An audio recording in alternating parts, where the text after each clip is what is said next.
Well guys, here is a brand new Victoria 2 After Action Report video, as this time, it's Sokoto, who is a country I've wanted to play for a long time, do a full game of, and I did. But I did on the Blood and Iron mod, which has been a long time since I think 2020 since I last did a full game on this.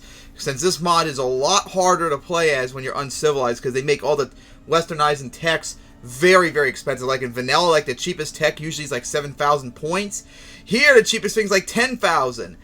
And the more expensive ones go almost into the 30,000. It's absolutely ridiculous. But I was able to civilize just in time before the scramble, because the game has the scramble take place in the 1880s instead of the 1870s. And of course, I was able to take over all the African states around here. I blobbed a lot. Then eventually, the scramble began. I unfortunately never got to colonize anything. I tried to, but the British and French beat me, so I actually never colonized. All my territory is strictly from conquest.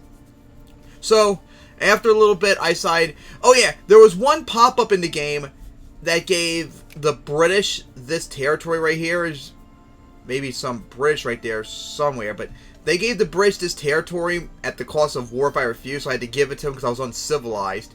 So then after a while, this was really annoying. I even posted this on Reddit too. I eventually went to war with the British, and I demanded a whole bunch of territory out here, and I beat the absolute crap out of them. I got all the way up to like 75 or 80 war score or something absolutely ridiculous, and they still refused to give up, even though I beat them. No one could deny I beat them. So I had to go, fuck it, and cheat. So that was really annoying and forced them to give up that way, which is really bad.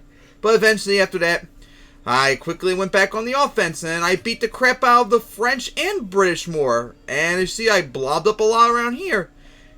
And I eventually got into a great power, too, which was very base. My industry, unfortunately, really declined. It was at one point, if I remember correctly, like 600, but it, some reason, started going down. And that was before I went to forced laissez-faire, because I did not go to laissez-faire in this game, because Kami could not support it, because this was really late into the game, unfortunately. But very strong.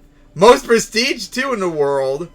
Not that strong of an army, though, comparison. Just only 8th place, mostly because I didn't get to build up enough shifts, because I had to focus on getting my army tech up to beat the British and all them. You see, my navy tech, usually I would have all this stuff maxed over here, but I didn't even try, because I was so focused on getting the army tech up.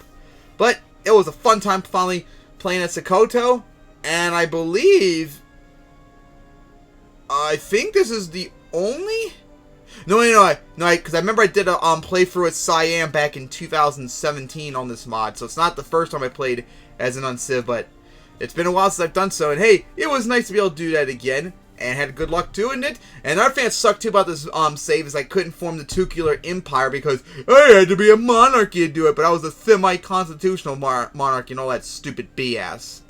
So maybe next time I can try and hope for the best.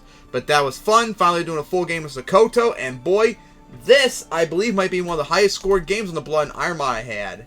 Alright, so I hope you all enjoyed, and here is the final results.